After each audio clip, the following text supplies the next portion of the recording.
Hello everybody, welcome back to Books at 60.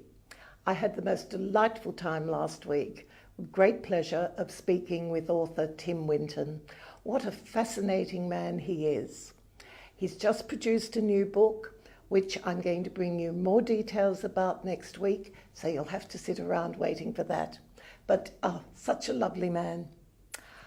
We've had quite a mixed bag of books over the last couple of weeks. And starting off with this amazing one called The Brief History of Everyone Who Ever Lived. And I thought, yeah, well, that's not going to fit in a book that big. But this is actually quite fascinating. The author says this is a story about you. It's as unique to you as it is to 100 billion modern humans who've ever drawn breath. But it is also our collective story, because in every one of our genomes, we each carry the history of our species: birth, death, disease, war, famine, migration, and sex. This is really quite fascinating. It's not written as a science book, but it has really good scientific information in it. I do hope you will have a look through Adam Rutherford's book, or have a good read of it. He speaks about everybody and how we're related. If you can imagine relating Neanderthals to medieval kings, redheads, evolution to epigenetics. I don't even understand half these things, but I found it really interesting learning about them.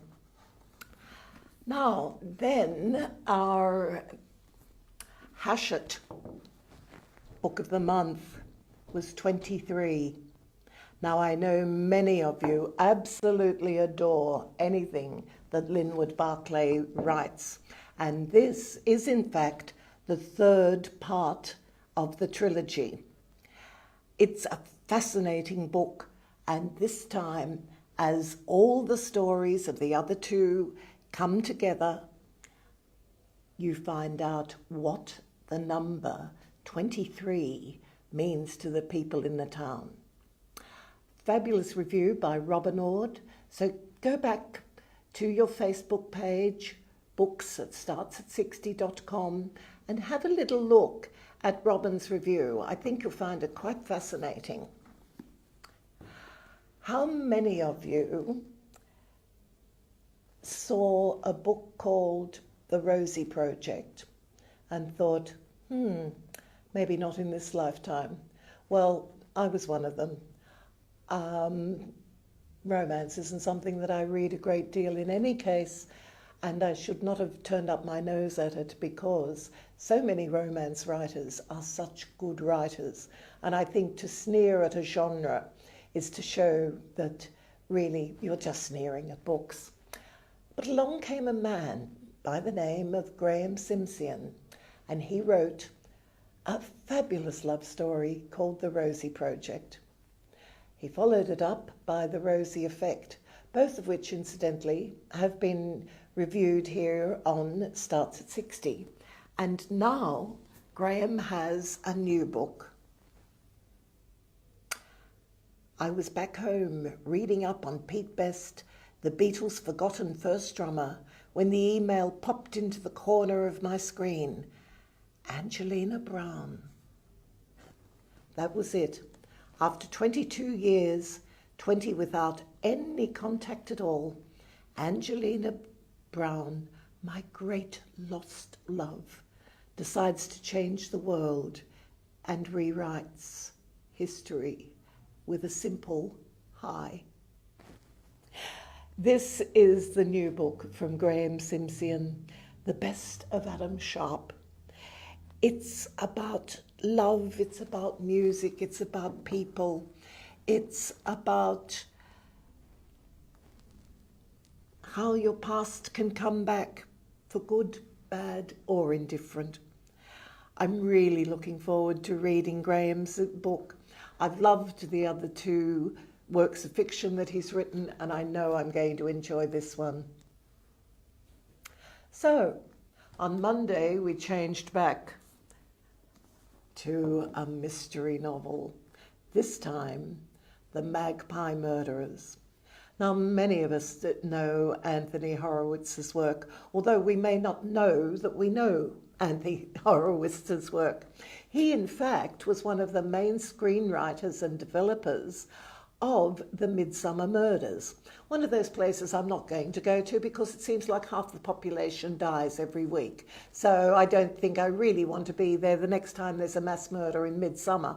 However, he has also written a fascinating book called Trigger Mortis. And this, he's picked up the James Bond genre. Now he has yet another new book, and it's the Magpie Mysteries. These are old-fashioned type mysteries, the point being reinforced by the type of typeface that's used in the book. I find little things like this a total joy. When the publishers and the authors get together, they produce a fabulous book, but just to give it that little touch of difference, they actually add something like different typefaces. Another one for the Anthony Horowitz fans. By the way, he also wrote that amazing police series that was set during the war, Foyle's War. Oh, I used to enjoy that. And now for something totally different. This year's winner of the Miles Franklin Award is the novel Black Rock, White City.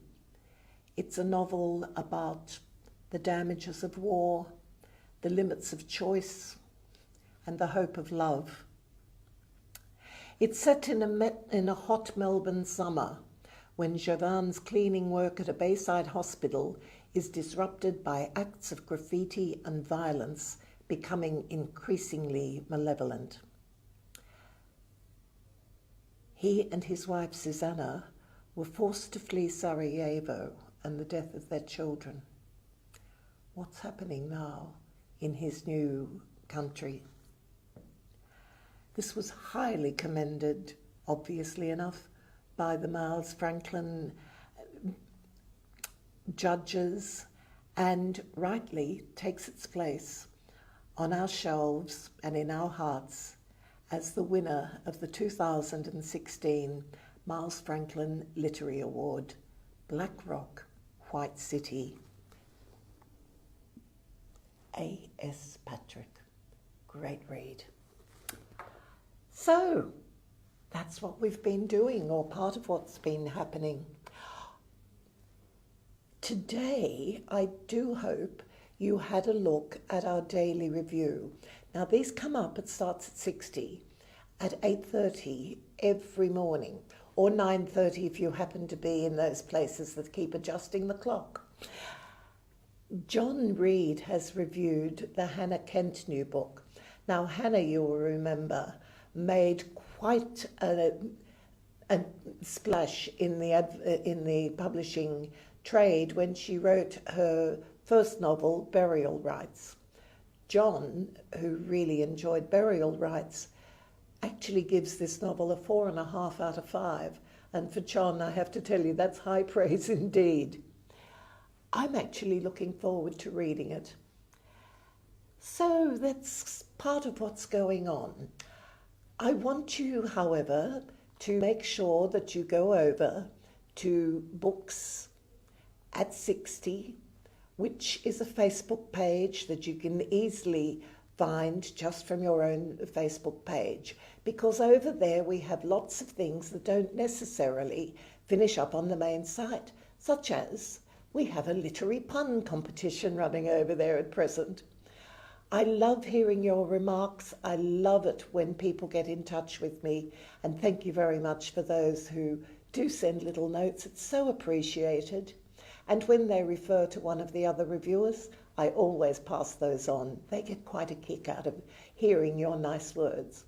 To do that, please contact me at books@startsatsixty.com.